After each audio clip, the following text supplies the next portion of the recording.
ಸಾಮಾನ್ಯವಾಗಿ bridal maker ಅನ್ನುವ ಒಂದು ಸಹಜವಾಗಿರುವಂತ ಪ್ರೆಷರ್ ಇರುತ್ತೆ. ಒಂದು ಊರಿಗೆ ಹೋಗಿದ್ವಿ, ಅಲ್ಲಿ ಬ್ರೈಡಲ್ ಮೇಕ್ ಓವರ್ ಮಾಡ್ಬೇಕು ಅಂತ ಹೇಳ್ಕೊಂಡು ಊರಿಗೆ ಹೋಗಿದ್ವಿ. ಅಲ್ಲಿ ನಮ್ಗೆ ಸ್ಟೇ ಎಲ್ಲ ಅರೇಂಜ್ ಮಾಡ್ಕೊಡ್ತೀನಿ ಅಂತ ಹೇಳ್ಕೊಂಡು ಹೇಳಿದ್ರು.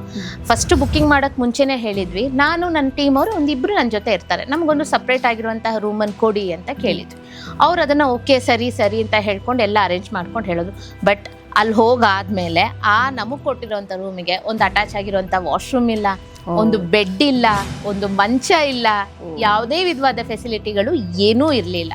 ಸರಿ, ಕೆಳಗಡೆ ಹಾಸ್ಕೊಂಡು ಮಲ್ಕೊಳ್ಳೋದು, ಸೇಫ್ಟಿಗೆ ಯೂಶಲಿ ಕಾರಲ್ಲಿ ಒಂದೆರಡು ಬ್ಲ್ಯಾಂಕೆಟ್ ಇದೆಲ್ಲ ನಮ್ಮನ್ನ ಕಾಪಾಡ್ಕೊಳಕ್ಕೆ ಒಂದಷ್ಟನ್ನು ಇಟ್ಕೊಂಡಿರ್ತೀವಿ. ಇವನ್ನೆಲ್ಲ ಒಪ್ಕೊಂಡು ಕಷ್ಟಪಟ್ಟು ಆ ಒಂದು ಬ್ರೈಡ್ನ ನಾವು ಒಂದು 8 ಗಂಟೆಗೆ 7 ಗಂಟೆಗೆ ಅವ್ರ ಮನೆಯವ್ರನ್ನೆಲ್ಲ ಮುಗಿಸಿ ರೆಡಿ ಮಾಡಿ ಕಳಿಸಿ, ಇನ್ನೇನು ಕಣ್ಮುಚ್ಚಿ ಮಲಗಬೇಕು ಅಂತ ಹೇಳ್ಬೇಕಾದ್ರೆ 12ವರೆಗೆ ಸೀರೆಗೆ ಹಾಕಿರೋ ಪಿನ್ ತೆಗಿರಿ ಅಂತ ಬರ್ತಾರೆ.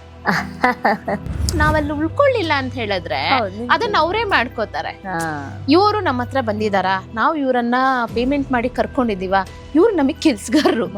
ಕೆಲಸ ಮುಗಿಸಿ ಪೇಮೆಂಟ್ ಕೊಡಿ ಅಂತ ಕೇಳ್ಬೇಕಾದ್ರೆ ಅವ್ರು ನನ್ ಕೊಡುವಂತ ಪೇಮೆಂಟ್ ಅಲ್ಲಿ 2,500 ರೂಪಾಯಿ ಕಳೆದಿದ್ರು. ನಿಮ್ 3 ಜನದ ಊಟದ ಲೆಕ್ಕ ಅಂದ್ರು. ಸಾಮಾನ್ಯವಾಗಿ ಹೇಳ್ತಾರಲ್ಲ, ಶ್ರೀಮಂತರ ಮನೆ ನೋಟ ಚಂದ, ಬಡವರ ಮನೆ ಊಟ ಚಂದ ಅಂತ.